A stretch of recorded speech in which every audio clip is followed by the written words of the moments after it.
If you've been considering hiring an NPC crew member to take with you on your ship, then just stay tuned to this video because today I'm going to tell you everything you need to know.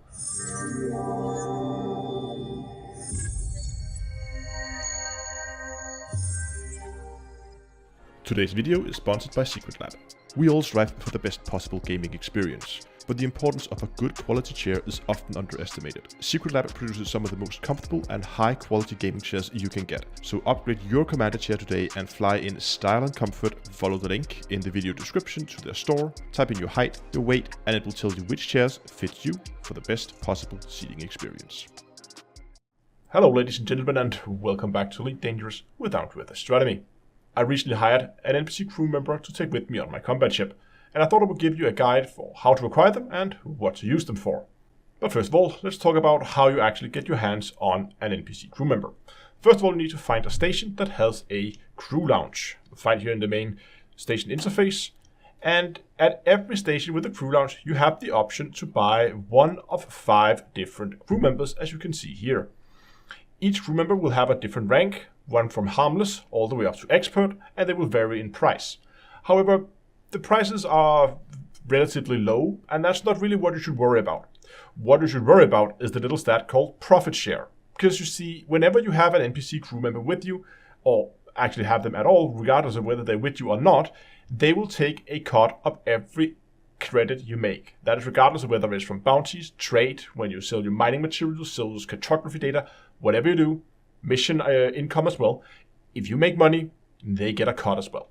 Now, if we start by looking at the harmless one here, you can see he only takes 2% profit share. That's not too bad. However, if we go up with an expert, we're up to 12%. As they get better and better combat rank, they will require a higher and higher profit share. However, it doesn't scale at the same rate as it does here, because for every combat rank they go up, they will take 1% extra profit share. So that means if you hire a harmless pilot, as you can see here at 2%, and take him with you out, and he then increases his rank to mostly harmless, he will now take a 3% profit share. However, if you were to straight up hire a harmless, you can see here he takes a 4% profit share. I made a quick graph here to show how the different crew members progress in profit share depending on what level you brought them at and what level they're currently at. So you can see here on the legend, the blue one with the squares at the bottom, that is if you hire them as harmless, that's the cheapest one. And the like reddish one with the triangles pointing right at the top is if you hire them as expert. As expert, they start at 12%, increasing 1% per level, ending at 16% when they hit elite rank.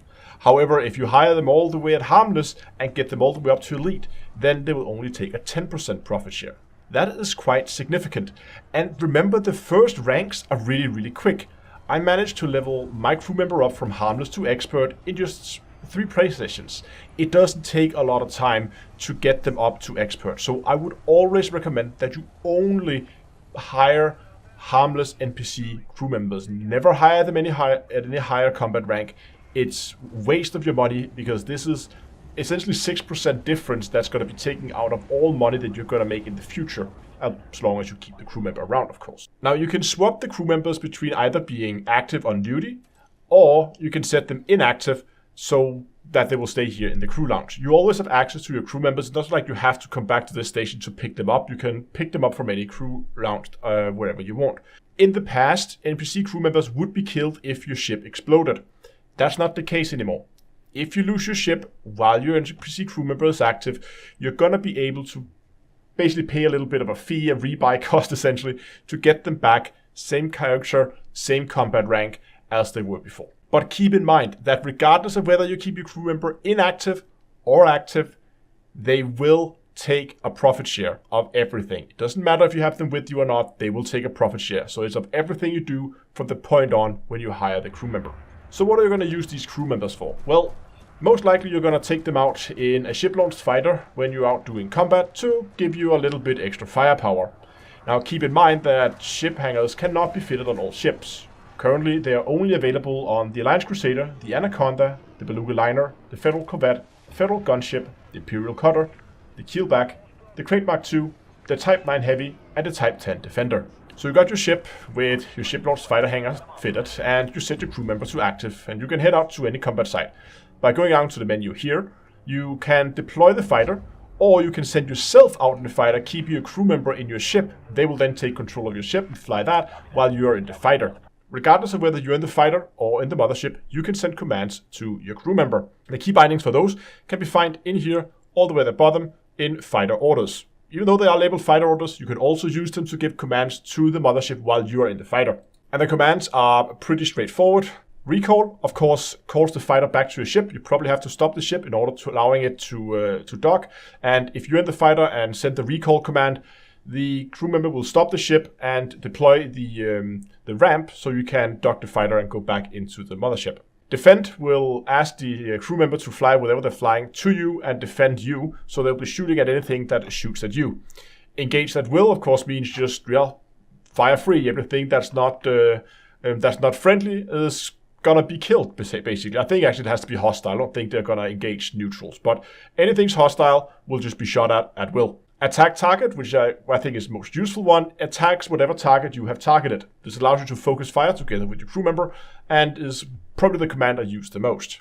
Maintain formation is used to ask the crew member to hold their fire and stop shooting at whatever they're shooting. Hold position, well, stop your ship, stop what you're doing.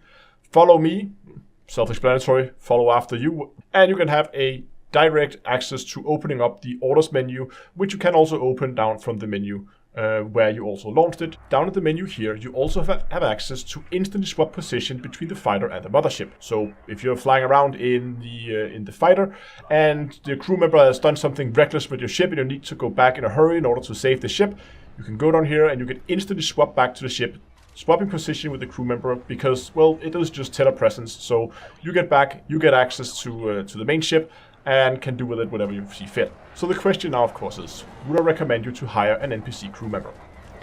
Well, as with everything, it depends. I mean, if you're in the point in the game where you're still saving up money to buy some piece of equipment or buy some ship that you want, I would probably recommend that you wait a little bit. There are other places where those money is better spent, unless of course you're doing it for role-playing purposes. However, if you, well, like me, have reached the point in the game where you have more money than you could potentially ever use for anything in the game, then sure, I would recommend that you go ahead and you hire a crew member. It's a nice little addition, and again, the extra DPS is always welcomed. But that's gonna be it for this time. Thanks a lot for watching, guys. I hope you enjoyed today's video. If you did, give a like, subscribe, and until next time, I will see you guys in space.